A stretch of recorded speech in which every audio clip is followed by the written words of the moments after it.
జయశంకర్ భూపాలపల్లి జిల్లా భూపాలపల్లి మండలం నాగారం గ్రామం నుంచి కృష్ణాపురానికి గత సంవత్సరం క్రితం సదరు కాంట్రాక్టర్ బ్రిడ్జి 2 కోట్ల రూపాయలతో నిర్మాణం చేపట్టి ఇప్పటికీ పూర్తి చేయకపోవడంతో తీవ్ర ఇబ్బందులు పడుతున్నట్లు నాగారం గ్రామ రైతులు తెలిపారు. గత సంవత్సరం కాలంగా బ్రిడ్జి పనులు వదిలిపెట్టిన కాంట్రాక్టర్ బ్రిడ్జి నిర్మాణం పూర్తి చేయకపోవడంతో పొలాలకు వెళ్లాలంటే తీవ్ర ఇబ్బందులు పడుతున్నామని, ప్రతిరోజు బైక్లపై వెళ్తుంటే ప్రమాదాలు జరుగుతున్నాయన్నారు. యూరియా బస్తాలు, పొలం సామాన్లు తీసుకెళ్లడానికి ఇబ్బందిగా మారిందని, నాణ్యత ప్రమాణాలు పాటించకుండా బ్రిడ్జి నిర్మాణం చేపట్టిన కాంట్రాక్టర్పై చర్యలు తీసుకుని వెంటనే బ్రిడ్జి నిర్మాణం పూర్తి చేపించేలా అధికారులు చర్యలు తీసుకోవాలని రైతులు డిమాండ్ చేశారు.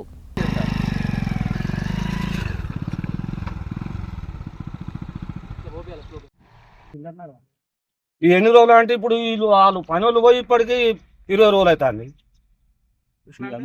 కొట్టద్దా ఉసుక ఓనర్లు అందరూ పక్క పొంటి ఆసామి కూడా నైట్ ఏం చేసిండంటే, నాకు పక్క పొంటి నీళ్ళు వస్తానే, ఈ నీళ్లు నేను పొలం దొబ్బుకోవద్దా, ఇట్లా బీడు వదిలిపెట్టాలా అన్న నైట్ ఆసామి లొల్లి చేసి ఆయన దొబ్బుకున్నాడు. అట్లా పోనీ అది ట్రాక్టర్లు పోవాలని చాలా ఇబ్బంది పడతాం. కానీ మట్టి కొట్టేయాలంటే గత 4 రోజుల నుండి మొన్న వచ్చిండు. మొన్న కూడా అడిగిన కాంట్రాక్టర్ కొట్టితే తమ్మి వస్తుంది బండి వస్తుంది అని అన్నాడు. బండి ఇంతవరకు ఇంకా బండి రాలేదు. మట్టి కొట్టే ట్రాక్టర్ ఓనర్లు చాలా రైతులు బాగా మందు బత్తాలు ఎసుకోవాలన్నా చాలా ఇబ్బంది పడతాను. కానీ ఇక్కడ ఈ పని తొందరగా వెంటనే కంప్లీట్ చేయాలని కాంట్రాక్టర్ను మేము చెప్తాను. నాణ్యత ప్రమాణం ఏమంటే లోకల్ ఉసుక, ఎర్ర ఉసుక తెచ్చి ఒక బిట్టును ఎర్ర ఉసుకతో పోస్తే నేను ఇంకో 10 15 మంది వచ్చి ఈ వర్క్ ఆపేసి ఇలాంటి ఉసుక పోయొద్దు. ఈ ఎర్ర ఉసుక లోకల్ ఉసుకతో పనిచేస్తే నాణ్యత కాదు. ఈ సిమెంట్ ఇది ఫ్యూచర్ 100 సంవత్సరాల నుండి జీవితాంతం ఉండే బ్రిడ్జి. కాబట్టి దీన్ని నువ్వు గోదావరి ఉసుక తెచ్చి పోయాలనుతోనే సరి జేబులో కాంట్రాక్టర్ డబ్బులు వేసుకునే ప్రయత్నం తప్ప దీనికి ఏం లేదు. కావున అధికారులు తక్షణమే దీనిపై చర్య తీసుకొని కాంట్రాక్టర్తో మాట్లాడి ఈ రైతులకు అనుగుణంగా రోడ్డు మొత్తం పూర్తి చేయాలని రైతుల పక్షాన కోరడం జరుగుతున్నది. ఇది 2 కోట్ల రూపాయల విలువ గలది. ఇది ఒక బ్రిడ్జి ఆజనార్కు పోయే మిరాయిపేట రోడ్డు. ఇది కిష్టపురం పంబాపూర్కు అటాచ్డ్ రోడ్డు.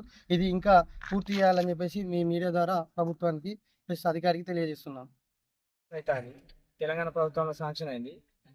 అది టీఆర్ఎస్ ప్రభుత్వం ఉన్నప్పుడు శాంక్షన్ అయిన తర్వాత ఒక 6 నెలల తర్వాత కాంగ్రెస్ ప్రభుత్వం వచ్చిన తర్వాత కాంట్రాక్టర్ చేంజ్ అయిన కాంట్రాక్టర్ ఈ వర్క్ చేయబట్టి దాదాపు 1.5 year అవుతుంది. 1.5 year నుండి రైతులకు రాకపోకలు ఇబ్బంది అవుతుంది. పక్కపొంటున్న పొలాలలో కూడా గుంతలు తీసి అట్నే వదిలిపెట్టిపోయింది. దాన్ని నాశరకమైన ఉసుక, ఈ పక్కపొంటి వాగులలో ఉసుక తెచ్చి బ్రిడ్జి పోసింది. అప్పుడు అడ్డుకున్నా కూడా వాళ్ళు ఏం చేస్తారు చేసుకోరు అన్నట్టే అంతంత మాత్రాన పని చేసి